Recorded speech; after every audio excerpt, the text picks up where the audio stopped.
Hola, ¿qué tal? En el vídeo de hoy vamos a hablar de CSS. Cuando empezamos con CSS y aplicamos nuestros primeros estilos, nos parece que es muy sencillo, tan fácil como seleccionar un elemento de nuestro HTML, por ejemplo un párrafo o un H1, y asignarle la propiedad color. Pero si llevas ya tiempo usándolo y has tenido que modificar hojas de estilo con bastante código, seguro que te ha pasado que has aplicado estilo a un elemento y no ha funcionado, y al final has usado la regla important. Algo como esto. Imagínate que tienes un H1 al que le hemos dado un color azul y después de un tiempo vuelves a tu hoja de estilos. Imagínate que todo esto está lleno de código CSS y tú quieres ahora cambiar el color del H1. Entonces, pues simplemente vas a ir y vas a decir H1 color red, por ejemplo. Pero mira qué pasa, no cambia el color. Entonces, al no saber por qué sucede esto, al final, ¿qué solemos utilizar? Pues lo más fácil. Como no sé por qué pasa esto, pongo important y efectivamente cambia de color. Pero esta forma de escribir CSS no es la más recomendable, ¿vale? Important no deberíamos utilizarlo prácticamente nunca. Entonces, por cosas como estas es cuando empezamos a decir que si CSS es difícil, que no hay quien lo entienda y cosas de este tipo. Pero lo que probablemente te está pasando es que no comprendes los fundamentos de CSS, es decir, comprender realmente cómo trabaja CSS. Por eso hoy vamos a ver las bases de CSS y estoy seguro que después de ver este vídeo no volverás a tener más problemas a la hora de aplicar estilos. Para comprender CSS tienes que saber cómo funciona el modelo de caja, cómo funciona la cascada, cómo funciona la especificidad, que es un concepto muy relacionado con la cascada, y cómo funciona la herencia en CSS. Una vez que comprendas todos estos conceptos, ya no volverás a tener problemas con tus hojas de estilo. Así que comenzamos. Vamos a comenzar viendo el modelo de caja. En CSS todo está dentro de una caja. Así que lo que vamos a hacer es irnos a nuestro editor de código y lo vamos a ir viendo con ejemplos. De esa manera lo vamos a ver muchísimo más claro. Vamos a crear dos párrafos, por ejemplo, con un contenido de tipo Lorem Ipsum, por ejemplo, de 5 palabras. Perfecto. Vamos a crear otro también de 5. Lo primero que tenemos que tener claro es que en CSS hay dos tipos de cajas. Cajas en bloque y cajas en línea. Entonces, si una caja se define de tipo bloque, se comportará de una manera. Por ejemplo, lo primero es que la caja fuerza un salto de línea. Aquí podemos verlo. Tenemos dos párrafos y cada uno está en una línea distinta, a pesar que el contenido de ese párrafo no ocupa toda la pantalla. Como podemos ver, solamente ocupa este espacio y lo mismo el otro. Y sin embargo, no se colocan uno al lado del otro. Así que esa es la primera característica de los elementos de bloque. La segunda característica que tenemos es que la caja que contiene a este párrafo, al contenido, ocupará el espacio disponible. Es decir, en este caso, esta caja debe ocupar todo el ancho de la pantalla. Y eso lo vamos a ver muy fácil porque le vamos a añadir un border. Así que nos vamos a estilo y le decimos que todos los párrafos tengan un border de un píxel de tipo sólido. Aquí puedes ver que a pesar de que el contenido solamente ocupa hasta aquí, la caja sí ocupa todo el resto del espacio y da igual si lo hacemos más ancho,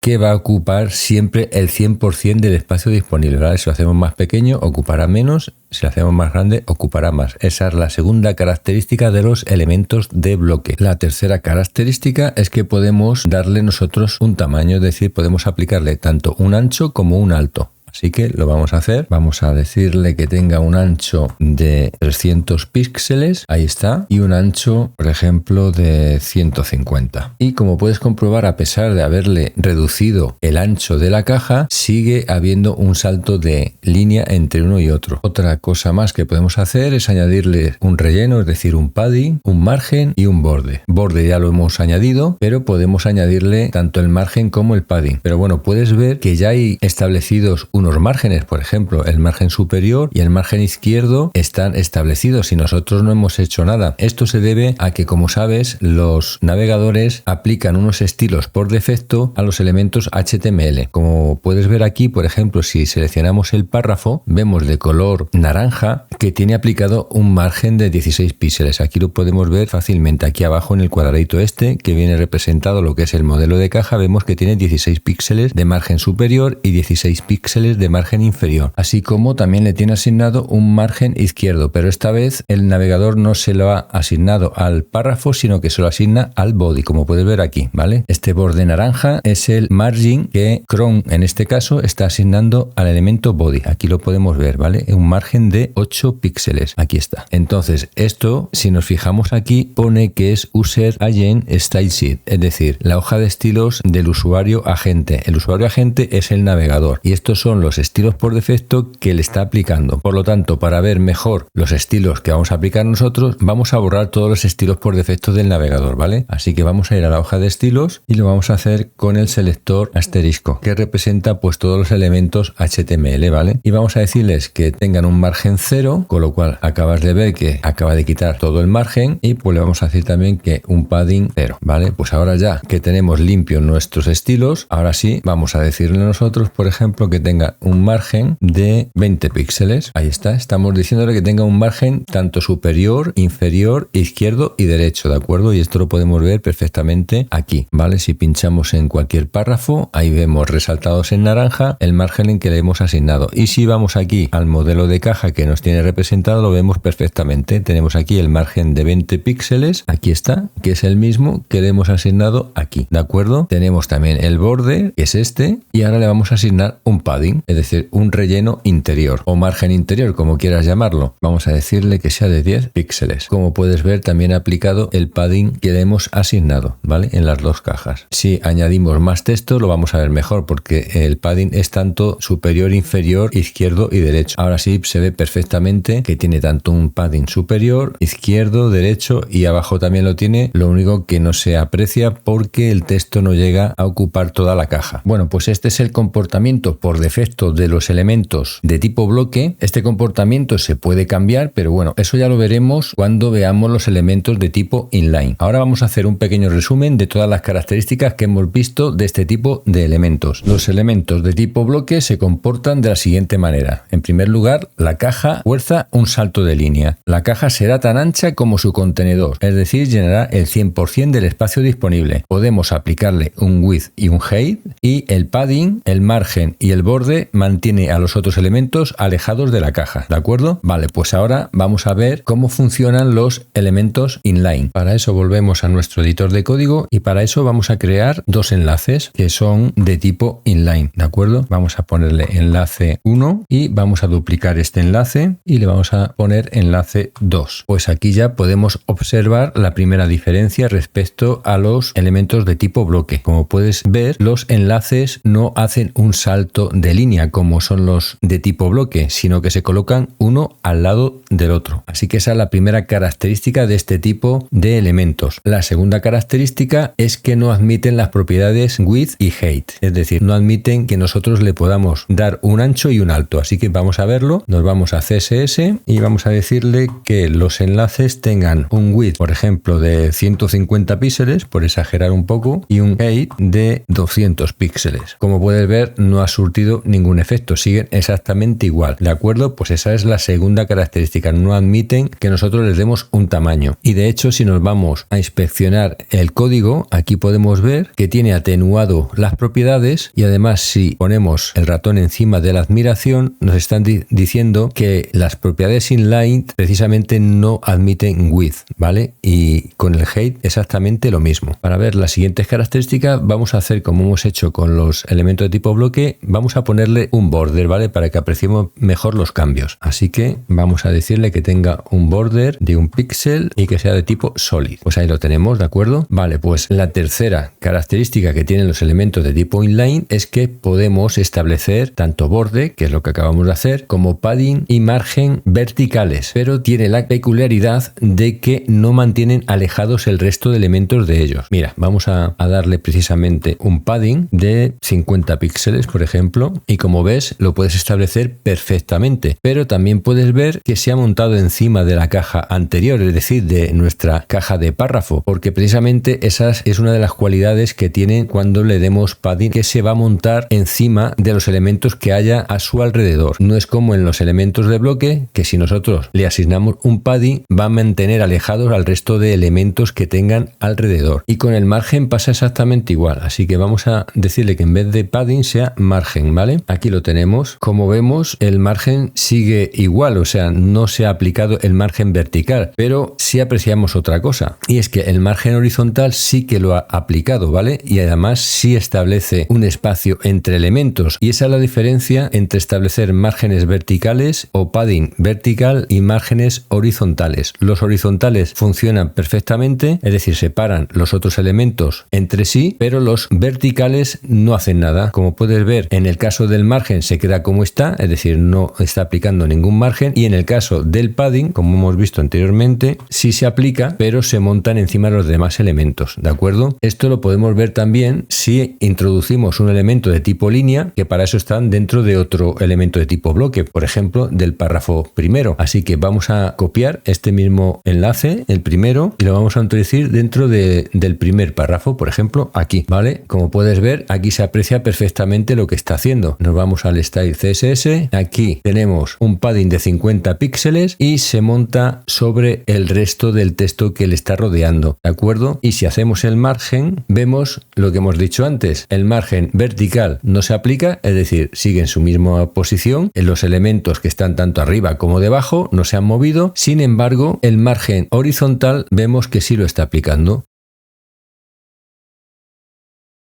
Vale, pues estas son las tres características que tienen los elementos de tipo inline. Así que vamos a hacer un repaso de ellas. La primera característica que hemos visto es que la caja no fuerza un salto de línea. Primera diferencia con los elementos de bloque. La segunda característica es que la caja será tan ancha como su contenido, es decir, no ocupa el 100% de su contenedor, como hacen las cajas de tipo bloque. No podemos aplicarle ni width ni height. Podemos aplicar relleno, margen y borde verticales, pero no mantienen alejadas otras cajas en línea, ¿de acuerdo? Y se aplican relleno, margen y bordes horizontales y mantienen alejadas otras cajas en línea, tal y como hemos visto. Bueno, pues una vez visto los elementos de bloque y línea, vamos a ver cómo podemos cambiar su comportamiento por defecto, ¿de acuerdo? Volvemos a nuestro editor. Como hemos visto anteriormente, la forma que tenemos de indicarles si un elemento es de tipo bloque o de tipo inline es con la propiedad display, ¿vale? Si nos vamos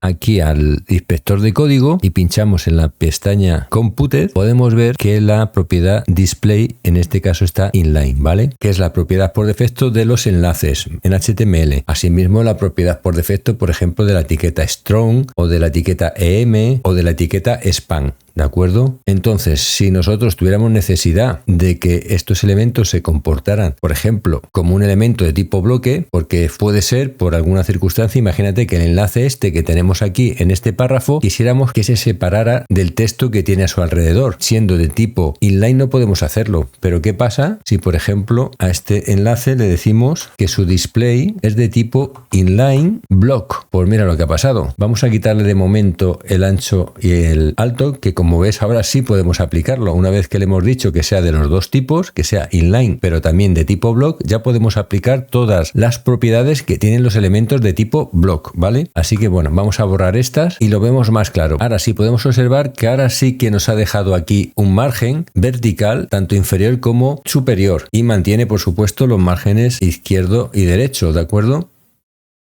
Y por supuesto también podríamos hacerlo al contrario, es decir, que un elemento de tipo bloque lo convirtiéramos de tipo inline. Por ejemplo, vamos a borrar ya todo esto. Ahora ya solo estamos con nuestras cajas de tipo bloque, pero imagínate que quisiéramos ponerla una al lado del otro. Ahora mismo no podemos, así que podríamos intentarlo poniéndole un display inline block, por ejemplo. Y mira lo que ha pasado. De momento ya nos deja que este enlace se coloque a la derecha de esta caja. ¿Por qué? Porque cabe en el espacio disponible. Si nosotros cerramos esto y vamos a hacer más grande nuestra ventana, vamos a cerrar esto, mira lo que ocurre. Ahora sí ha dejado que las dos cajas se coloquen una al lado del otro. Solo nos quedaría añadir la propiedad vertical align top para que las dos cajas se alineen perfectamente. Bueno, ya por último podríamos cambiar el display de un tipo inline a tipo block simplemente. Por ejemplo, nuestros párrafos podríamos convertirlos en inline completamente y mira lo que pasa. Vamos a comentar aumentar el margen y el padding, y aquí lo vemos claramente. Se han convertido en elementos de tipo inline, por lo tanto se colocan uno al lado del otro. Y también podríamos hacerlo, vamos a deshacer esto y esto también, vamos a ponerlo como estaba. Vale, y nuestros enlaces pues podríamos hacer lo mismo. Como son de tipo inline, los podemos convertir completamente en tipo block, ¿vale? Así que vamos a poner a display block, con lo cual se comporta como esperamos de un elemento tipo bloque, es decir, se pone uno debajo del otro. Vale, pues ya para terminar con el modelo de caja, vamos a ver un comportamiento que tiene por defecto precisamente este modelo de caja a la hora de asignarle un ancho y un alto, ¿vale? Entonces para esto vamos a borrar todo, vamos a ir a index y también vamos a borrar todo. Vamos a crear un div que, como sabes, es de tipo bloque, y dentro pues vamos a crear un poco de texto. Muy bien, pues ahora vamos a darle estilos a este div, y como es de tipo bloque pues podemos darle un width, vamos a decirle por ejemplo de 300 píxeles, y un height pues también de 300 píxeles. Perfecto. Y también vamos a darle un background, ¿vale? Un color para que lo veamos mucho mejor, por ejemplo aqua. Vale, pues ahí tenemos nuestro tamaño del div y vemos perfectamente que todo esto mide exactamente 300 píxeles de ancho y 300 píxeles de alto. Pero ¿qué pasa si le añadimos un border, por ejemplo? Y vamos a ponerle un border un poquito ancho de 10 píxeles, solid y black, negro. Ahí lo tenemos. Y además vamos a añadirle un poquito de padding y va a ser de 20 píxeles. Ahí está nuestro div. Bueno, pues una vez añadido tanto el border como el padding, ¿qué es lo que pasa? Que nuestra caja ya no mide 300 píxeles de ancho ni 300 píxeles de alto, porque hay que sumarle el tamaño del border y el tamaño del padding, ¿vale? Si vamos a las herramientas de Chrome y vemos aquí el modelo de caja, vamos a seleccionar nuestro div. Ahí está, ahora se ve mucho mejor. Vamos a subir esto un poquito para verlo. Perfecto. Vale, pues aquí tenemos nuestro modelo de caja con las medidas que hemos creado, ¿de acuerdo? Bueno, pues como vemos, ¿qué es lo que pasa? Que ahora el ancho que creamos en principio, que son 300 píxeles, ahora ya se ha convertido, si lo sumamos, vamos a verlo, serían 300 más 40 de padding, porque hay que sumarle tanto el padding izquierdo como el padding derecho, y además el borde, que son otros 20 píxeles, porque también tiene borde izquierdo y borde derecho. Así que realmente nuestra caja ahora pasa a medir 360 píxeles de ancho, ¿vale? Y de alto le ocurre exactamente lo mismo. En este caso coincide porque es un cuadrado, ¿vale? Pero si fueran otras medidas habría que sumarle también el padding y el borde, ¿vale? Vale, pues para evitar esto, porque la verdad es que es más engorroso a la hora de crear nuestras cajas estar pensando que tenemos que sumarle el borde y el padding, pues sacar una propiedad nueva que soluciona este problema. Es decir, si nosotros queremos que el total de la caja realmente mida estos 300 por 300 píxeles, simplemente tenemos que añadirle esta propiedad que sería box sizing border box. Y mira lo que ha pasado ahora. Ahora realmente lo que ha hecho es, de los 300 píxeles que pusimos al principio, le ha restado lo que mide el borde y lo que mide el padding, con lo cual si sumamos ahora mismo, como puedes ver aquí, ya no mide el contenido 300 píxeles, sino que son 240. Si sumamos todas esas cantidades serían 240 más los 40 de padding, tanto superior e inferior, más los 20 de borde, son 300. Efectivamente, esos 300 píxeles coinciden con nuestros iniciales 300 píxeles. Bueno, pues con esto ya damos por terminado el modelo de caja. El siguiente concepto que vamos a ver, que es crucial para entender las hojas de estilo, es la cascada. La cascada es uno de los conceptos más importantes en CSS. De hecho, CSS son las siglas de Cascading Style Sheet, o lo que es lo mismo, hojas de estilo en cascada. Así que solo con esto nos podemos hacer una idea de la importancia que tiene. Entender la forma en que se comporta la cascada es la clave para comprender el CSS. Pero entonces, ¿qué es la cascada? La cascada son las reglas que utilizan los navegadores para aplicar un estilo a un elemento HTML cuando existe un conflicto al aplicar el mismo estilo más de una vez a ese elemento HTML. Entonces, los navegadores, para resolver ese conflicto, comprueba 4 niveles que tiene la cascada que determinan la prioridad de las reglas. Y estos niveles son la importancia, es decir, hay algunos elementos que podemos asignarle una importancia mayor que a otros, el origen del código CSS, la especificidad, este es un concepto súper importante, y el orden de aparición del código, ¿vale? Todos estos 4 conceptos los vamos a ver detenidamente a continuación. Vamos a ver entonces el primer nivel, que es la importancia. Así que vamos a volver a nuestro editor de código y vamos a crear un encabezado, por ejemplo un H1, al que le vamos a asignar una clase que vamos a llamar título, por ejemplo. Ahí está. Y el texto, esto es un encabezado, por ejemplo. Perfecto, pues aquí lo tenemos. Y ahora vamos a crear una regla CSS para este encabezado. Así que nos vamos a nuestro hojar de estilo, la clase título, pues le vamos a poner, por ejemplo, un background color aqua, ¿vale? Y vamos a sobreescribir otra vez la misma regla, pero esta vez vamos a cambiar otra vez de nuevo el color y le vamos a poner blue, por ejemplo. Vale, entonces aquí vemos que estamos asignando dos veces al mismo elemento, es decir, al H1 estamos asignando dos veces un estilo. Entonces, ¿qué estilo se aplicará aquí? Pues en principio lo que se debería aplicar aquí es el último estilo que le hemos asignado, ¿no es así? Vamos a verlo, vamos a guardar el documento y efectivamente se ha aplicado este estilo, porque de acuerdo a la cascada, en este caso a igualdad de especificidad, que ya veremos el concepto, lo que significa, se aplica siempre el último que tengamos declarado. Pero ¿qué pasa si a esta primera declaración le añadimos la regla important? Si volvemos a guardar el documento, aunque esta regla está antes que esta, le estamos dando nosotros una mayor importancia y se aplica el primer estilo, ¿de acuerdo? Así que ese es el primer concepto que tiene en cuenta el navegador. Si encuentra una regla important, va a sobreescribir todas las reglas, exceptuando si estamos en una transición, ¿de acuerdo? Las transiciones son las únicas que tienen preferencia sobre la regla important. Vamos a poner un ejemplo sencillo. Vamos a decirle que cuando pasemos el ratón por encima de nuestro encabezado, cambie el color de fondo, ¿de acuerdo? Entonces esto sería título hover y vamos a decirle que tenga un background color, pues por ejemplo de rojo o brown. Vamos a comentar todo y aquí pues vamos a realizar una transición, ¿vale? Una transición que le vamos a decir que sea precisamente de la propiedad background color y que dure 2 segundos. Vamos a ver si funciona, vamos a guardar, pues efectivamente funciona sin ningún problema. Entonces, si nosotros, aunque pusiéramos a continuación la regla important, la transición se ejecutaría de todas las maneras, ¿vale? Si yo vamos a guardar otra vez y vuelvo a pasar el ratón y la transición se hace. Es decir, aunque yo le haya puesto aquí que el color es brown, la transición se va a ejecutar. Eso es lo que significa que las transiciones tienen mayor prioridad incluso sobre la regla important. Este es el único caso en el que tiene mayor prioridad una regla CSS sobre important, ¿de acuerdo? Vale, entonces vamos a ver un pequeño resumen de lo que es la importancia de las reglas, ¿vale? Bueno, pues aquí podemos verlo que de menor a mayor importancia, en primer lugar estaría con menos importancia lo que son una regla normal como background color, por ejemplo. A continuación tendría más importancia que una regla normal una animación. Después, como más importancia, tenía la regla important y por último la regla transition. Como puedes ver, transition es la única que le gana a important. En el resto de casos, important va a ganar a todo, ¿de acuerdo? Si a un elemento le añadimos important, este va a prevalecer sobre cualquier otra regla, ¿de acuerdo? Vale, pues la segunda cosa que tienen en cuenta los navegadores a la hora de elegir qué regla tiene más importancia es el origen, es decir, quién ha escrito esa regla CSS. Así que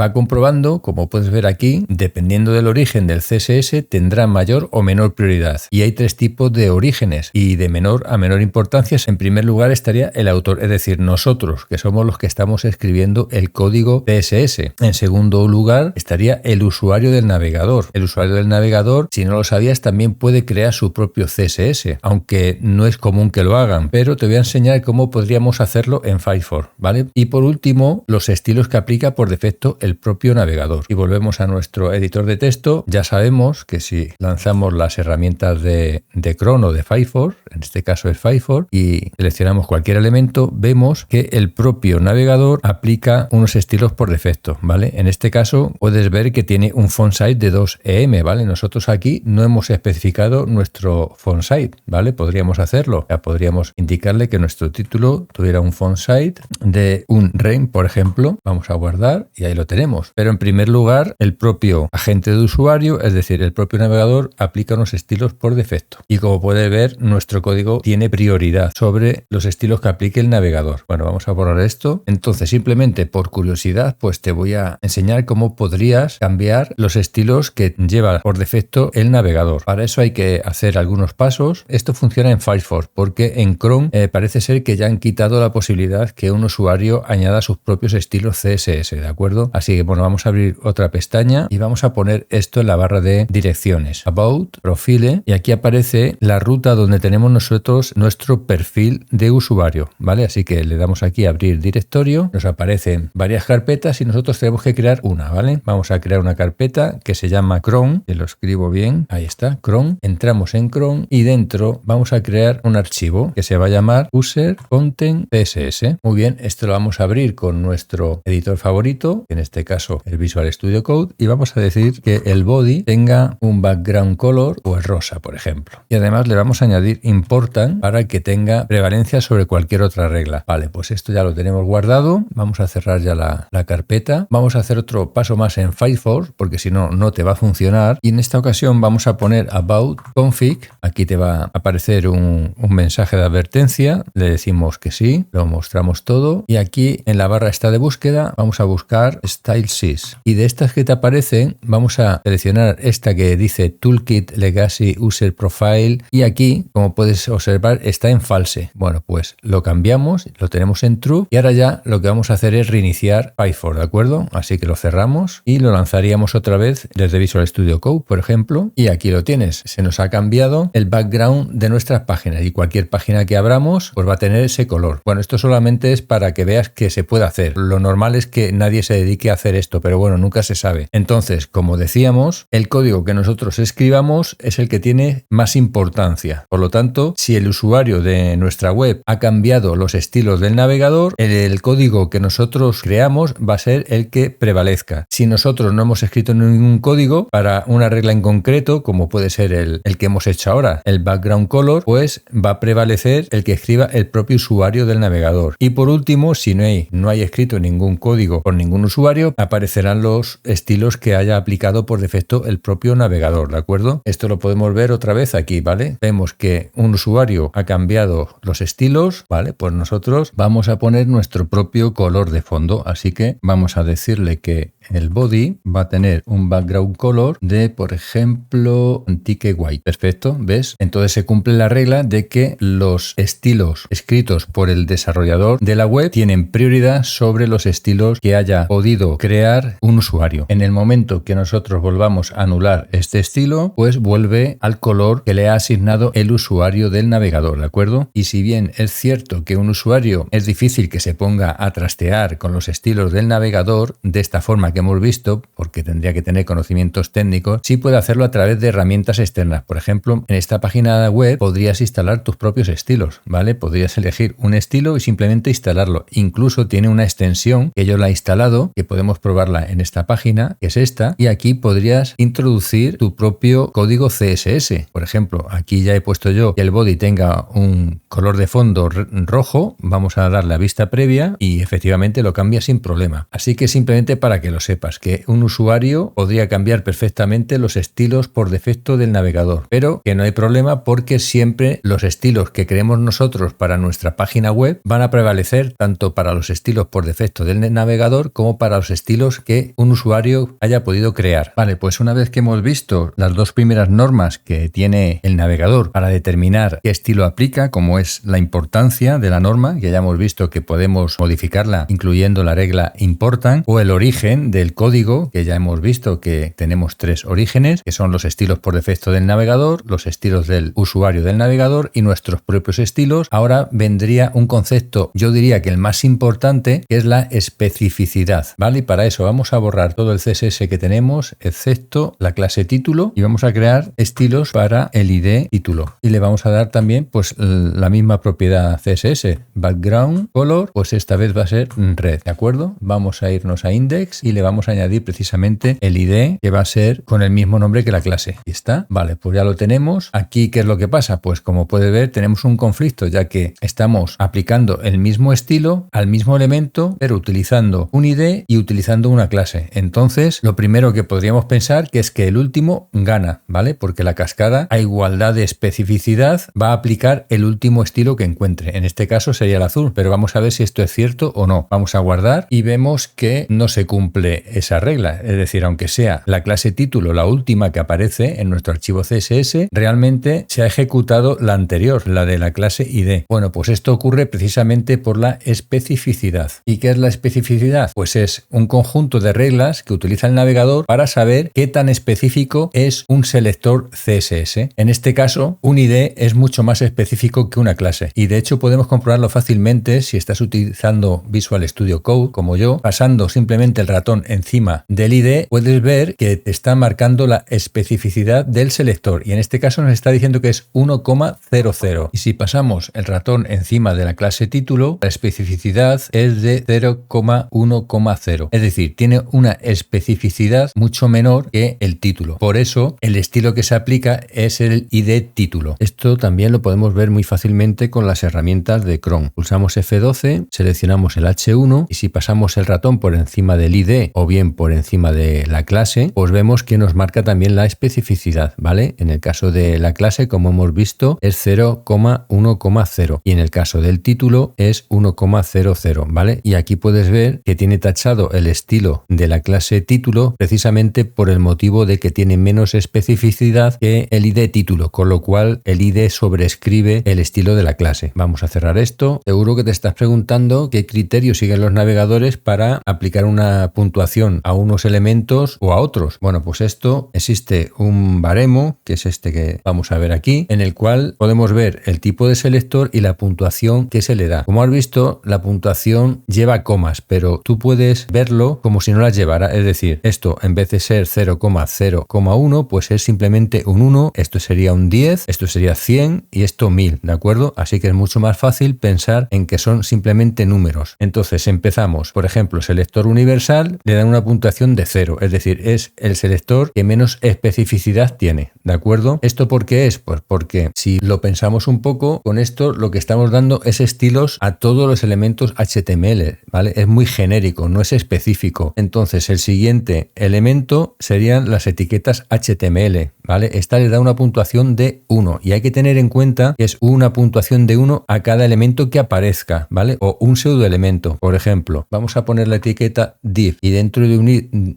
un div nos vamos a imaginar que hay un enlace, por ejemplo, y le vamos a dar estilo a ese enlace. Vamos a darle un color simplemente azul. Vale, pues como puedes observar, aquí tenemos dos elementos HTML. Si ves la especificidad que nos está marcando, es una especificidad de 2. ¿Por qué? Porque son dos elementos HTML y como hemos visto, a cada elemento HTML que aparezca le va a dar una puntuación de 1. Por lo tanto, aquí tenemos 1 más 1, 2. Es muy fácil de entender, ¿de acuerdo? Si quitáramos, por ejemplo, el enlace y simplemente estuviéramos dando estilo a un div, es una etiqueta div, pues ahora como ves cambia la especificidad. Simplemente tiene un 1 porque solamente hay una etiqueta. Si volvemos a la tabla, vamos al siguiente nivel, que es el número de veces que aparece una clase. Como puedes ver, las clases tienen mucho más peso que una simple etiqueta y entonces le da una puntuación de 10, ¿vale? Y también a los atributos o las pseudoclases. Entonces, ejemplo aquí, como puedes ver, tenemos un valor de 10. Si añadiéramos otra clase, imagínate que tenemos dos clases en el mismo elemento, vamos a poner clase 2 y pasamos el cursor, como puedes ver, tiene ya un valor de 20, que sería 10 más 10, como hemos visto en nuestro cuadro de valores. Seguimos avanzando, como ves va de menor a mayor especificidad y como vemos el ID tiene mucha más especificidad que el resto de selectores, ¿vale? Entonces volvemos a nuestro código y aquí tenemos el título, que es un ID y tiene 100, ¿vale? Por eso se está aplicando el color rojo, porque es el selector con más especificidad. En el caso del ID solamente puede haber uno, pero imagínate que tuviéramos esto, clase 2, ¿vale? ¿Qué pasaría aquí? Pues tendríamos que sumar el valor del título y el valor de la clase. Entonces, si ponemos el cursor, aquí tenemos una especificidad de 110. ¿Por qué? Porque, como hemos visto, los IDs tienen un valor de 100 y las clases tienen un valor de 10. Por lo tanto, lo suma, serían 110. Seguimos con nuestro cuadro y el siguiente con más especificidad serían los estilos en línea. Es decir, si nosotros nos vamos a nuestro HTML y aquí le ponemos style y ponemos, por ejemplo, color green y guardamos, como ves, se ha cambiado el color. Da igual lo que pongamos aquí, vamos a quitar esto y vamos a quitar esto. Como puedes ver, tiene mucha más especificidad los estilos en línea, es decir, los estilos que se aplican directamente al elemento HTML. Volvemos a nuestra tabla y como podemos ver, claro, gana a todos los anteriores porque tiene una puntuación de 1000. Y ya por último tenemos al más específico de todos, es la regla important. Como puedes ver, esta gana a todos los anteriores. Así que volvemos a nuestro código y si vamos a nuestra clase título y escribimos important, como puedes ver, el background color se cambia. Y si ponemos el color, vamos a poner blanco y también ponemos important, pues efectivamente se va a aplicar. Vale, pues como puedes ver, la especificidad es muy importante. Si entiendes esto, no vas a tener ningún problema a la hora de aplicar estilos en tus hojas de estilo o ver por qué aplicando un estilo no te funciona, porque ahora comprendes que si no te funciona es porque hay otro estilo que tiene mucha más especificidad que el tuyo. Y una vez entendido esto es cuando vemos, por ejemplo, vamos a poner que tenemos duplicada esta regla, ¿vale? Vamos a cambiar el color,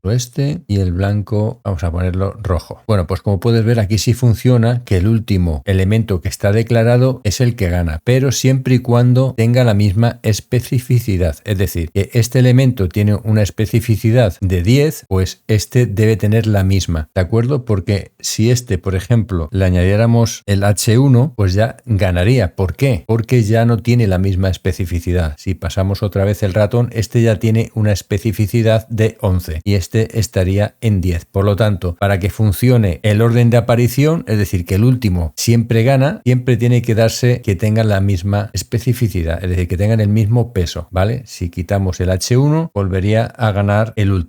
¿De acuerdo? Y ya por último vamos a ver qué estilo se aplicaría dependiendo de dónde tengamos nuestro código CSS, porque como sabemos nuestro código lo podemos enlazar de tres formas diferentes. Una sería con la etiqueta link, como está aquí, y lo que estamos haciendo es enlazar un archivo externo, en este caso style CSS. Otra sería aplicar estilos con la etiqueta style dentro de la cabecera, y aquí podríamos escribir nuestros estilos. Y bueno, la última que ya la hemos visto es escribir un estilo en la propia etiqueta. Entonces vamos a ver en qué afecta esto a la hora de aplicar estilos, ¿de acuerdo? Para eso vamos a borrar todos nuestros estilos, vamos a dejar solamente la clase y vamos a quitar el ID y vamos a quitar de momento también el style, ¿de acuerdo? Vamos a dejarlo limpio. Ahí está. Vamos a quitar el important también porque si no, no podemos verlo. Important fuera. Vale, pues ahora vamos a ver qué pasaría si yo pongo aquí en la etiqueta style la clase título y le voy a cambiar el color, ¿vale? Que va a ser white. A ver qué ocurre. Bueno, pues como vemos, se acaba de aplicar el color blanco. Esto ocurre porque la etiqueta style está justo después del link, es decir, estos estilos se aplican porque están después de la etiqueta link, ¿vale? Vamos a ver qué pasa si este estilo lo ponemos delante de la etiqueta link. Pues efectivamente ahora se está aplicando el estilo que tenemos aquí en style CSS, ¿vale? Que tenemos que el color es rojo. Entonces ahora ya sabemos que depende del origen de nuestro código, se aplicará un estilo u otro, siempre y cuando sean igual de específicos los estilos, ¿de acuerdo? Porque si aquí tuviéramos un estilo más específico que en el link, pues se aplicaría este, claro. Y ahora por último vamos a crear aquí la regla style y también le vamos a poner otro color que va a ser, por ejemplo, el aquamarine. Y efectivamente tiene mucha más preferencia, mucho más peso los estilos en línea de la etiqueta HTML. Así que en resumen, también influye en la forma en que se aplican los estilos de dónde provengan esos estilos. Como sabemos, pueden proceder de un archivo externo, pueden estar en el propio documento HTML con la etiqueta style, como es este caso, y también los podemos dar directamente con el atributo style dentro de nuestro elemento HTML. Bueno, pues con esto terminamos este vídeo. Es un vídeo que es denso, pero muy importante, porque una vez que entiendas todas las variables que analizan los navegadores a la hora de aplicar los estilos, ya tendrás el conocimiento necesario para saber por qué o por qué no se aplica un determinado estilo. Bueno, pues como siempre te recomiendo que practiques todo lo que hemos visto, que empieces a aplicar estilos a etiquetas, a crear clases, IDs y veas el peso que tiene cada selector a la hora de aplicar un estilo. Nos vemos en el siguiente vídeo.